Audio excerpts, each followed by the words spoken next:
প্রধানমন্ত্রী happy graduation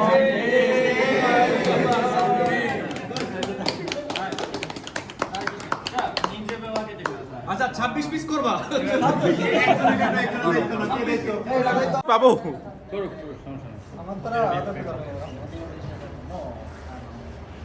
সাহেব এখানে কি হচ্ছে? এখানে কি হচ্ছে? এটা গ্র্যাজুয়েশন সেরিমনি হচ্ছে আই এম জাপান ডিপার্চারে এই 2024-12 ওদের লাস্ট ডে আজকে বাংলাদেশে। আচ্ছা তো এই জন্য ফাইনালি কেক কাটা হচ্ছে। আচ্ছা আজকে আয়োজন কি কি ছিল? আজকে তো ওরা খুব ভাগ্যবান যে ওরা আই এম জাপান ইফতার সহ ওরা একটা লাস্ট ডে পাইছে। আর বেসিক্যালি সবাই আসলে পায় আপনার লাঞ্চ কিংবা ডিনার পায়, কিন্তু ওরা ইফতার প্লাস ডিনার দুটোই পাইছে। সালাম স্যার থেকে জিজ্ঞেস করুন কেমন হয়েছে, রিভিউ দেন। সালাম স্যার খাবার কেমন হয়েছে? সাগর ভাই প্রস্তুত করছে। সাগর এবং সব অনুষ্ঠানটা খুব সুন্দর এবং সুন্দর অনুষ্ঠান হয়েছে। আমরা পেট ভরে ইফতার করতে পেরেছি, আমরা আনন্দিত। কিছু বলছেন how about this program please answer. ভালো খাসকাবে বিসমিল্লাহ। এ তোমাদের ফিলিংস বলো, রনি বলো। যে আজকের এই আয়োজনে মানে উপস্থিত হতে পেরে বা থাকতে পেরে খুব ভালো লাগতেছে। আর আই এম জাপান থেকে ইফতার মাহফিলের আয়োজন হয় বা ইফতারি হয়, এটা আগে জানতাম না, শুনে খুব ভালো লাগতেছে যে আই এম জাপান থেকে এত ভালো রমজান মাসে এসে ইফতারি একটা আয়োজন খুবই ভালো লাগতেছে। আমরা ভাবতে পারি না যে আই এম জাপানের মতো মানে সংস্থা ইফতারিরও একটা আয়োজন করতে পারে। আই এম জাপান অপর সব দিক থেকে ভালো, কিন্তু ইফতারিরও যে আয়োজন করতে পারে এটা আগে জানতাম না। ওকে খুব ভালো লাগতেছে, আমি খুব খুশি। Thank you. মাইন ভাই কেমন বলেন ফিলিংস? আসসালামু আলাইকুম, রমজান মাসের সকলকে শুভেচ্ছা।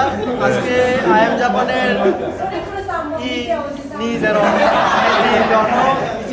তার মানে 2024-এর 12তম ব্যাচ, 14 জন ওরা জাপানে যাবে। তো আজকে ওদের লাস্ট ডে ছিল, কালকে তাদের ডিপার্চার। সেক্ষেত্রে আমরা সকলে মিলে একসাথে মিলে আমরা ইফতার করেছি। খাবারটা কেমন ছিল? চমৎকার ছিল। আপনাদের যারা আয়োজন করেছেন সকলকে ধন্যবাদ, অসংখ্য ধন্যবাদ। হ্যাঁ আলামিন ভাই আমাদের খুবই পুরানো ভাই। খুব আনন্দিত। হ্যাঁ এবং খাবার কেমন হয়েছে?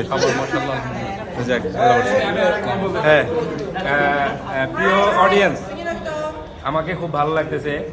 আই এম জাপানের এখানে জানা মানে বস আছে উচিতা বস সেন্সেই ইয়ামাগুচি সেন্সেই, ওনারা দেখা যাচ্ছে যে দ্বিতীয় রমজানেই আমাদেরকে ইনভাইট করছে ইফতারের জন্য।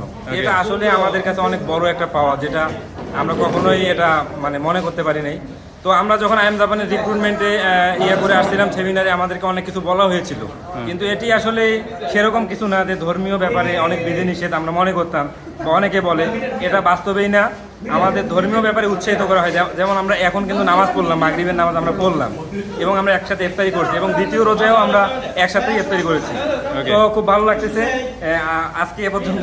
তোমাদের ফ্লাইট কখন? জি, আমাদের ফ্লাইট আগামীকালকে দুপুর 2টায়। আমরা একসাথে 14 জন জাপানে যাব এবং সম্পূর্ণ বিনা খরচে আমরা জাপানে যাব।